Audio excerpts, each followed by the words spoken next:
Dito sa Nancayasan, Urdaneta City ay matatanaw na natin ang isang kamanghamanghang gusaling kasalukuyang itinatayo dito. Ito ang Philippines Urdaneta Temple ng The Church of Jesus Christ of Latter-day Saints. Hello guys, andito kami ngayon sa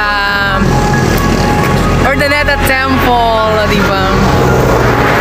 Hanggang dito lang po kami. Do not enter raw kami sa pagkakataong ito. Masyadong maraming mga sasakyan. Hello guys, kasama ko ngayon si Alfredo. Ariel, hello. Diyan lang, ayan siya. Saka si Crisanta nagsiset up siya ng camera. Dito lang kami sa labas. Punta kami ng temple. Philippines Urdaneta Temple sa pagkakataong ito. Medyo masaya sila kasi nakapunta kami sa temple. Bakit dito mo napili na pumunta ngayong Father's Day?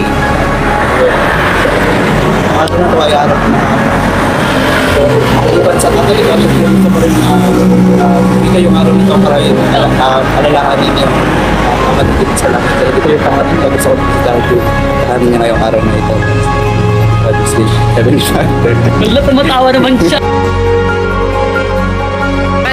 Bakit dito ka pumunta ngayong Father's Day? Kasi sa Temple of the Lord,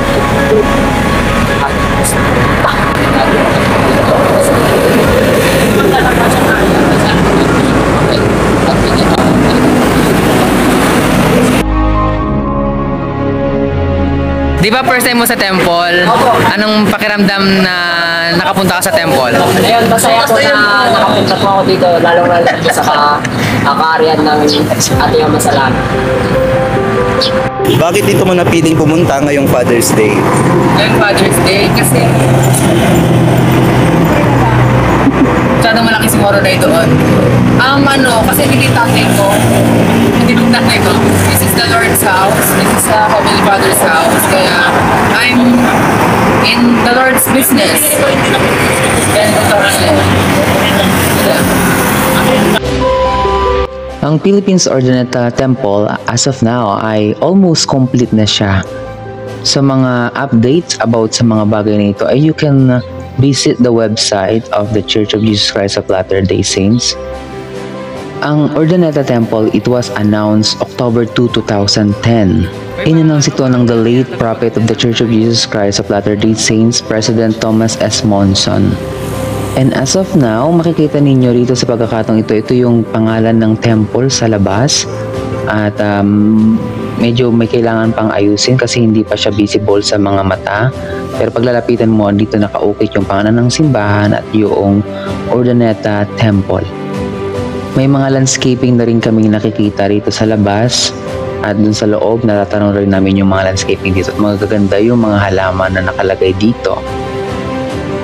And nakaka-amaze lang kasi na parang hindi siya totoo, parang lang siya wallpaper. Pag titignan mo siya, parang kakaiba. Ang ganda kasi.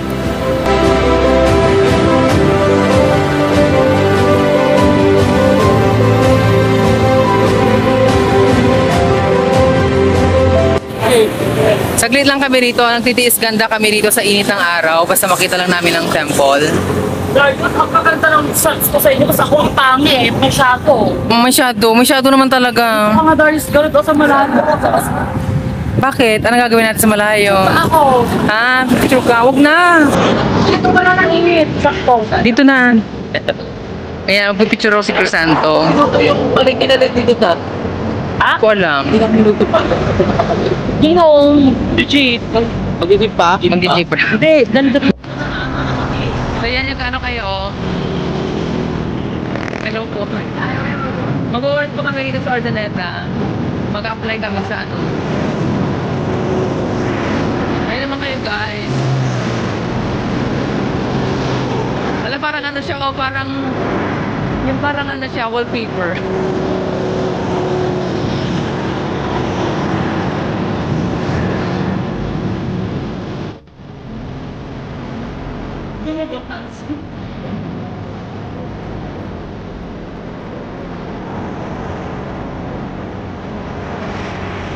Di pa dahil pwede. So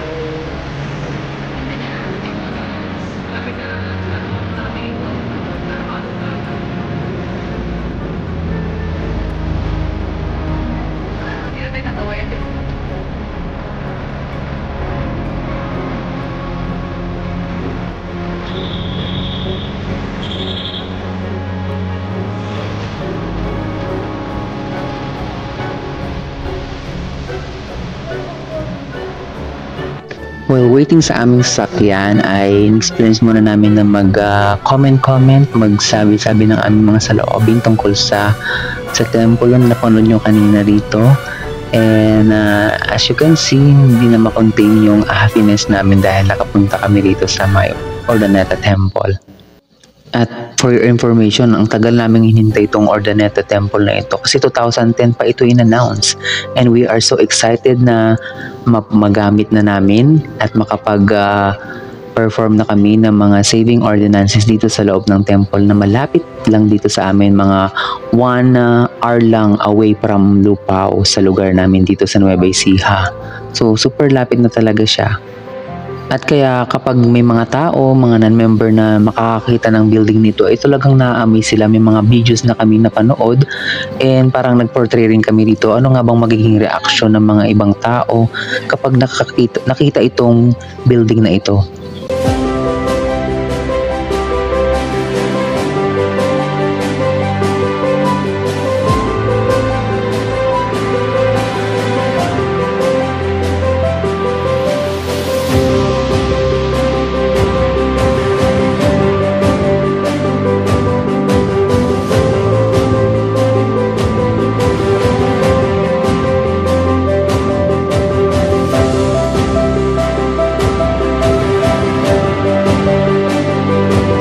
Ako rin, hindi ako makapaniwala na nakikita ko ito in person kasi pag nakikita ko to sa mga pictures ng mga dumadaan dito, parang okay lang, pero nung nakita ko ng personal, parang hindi ako makapaniwala.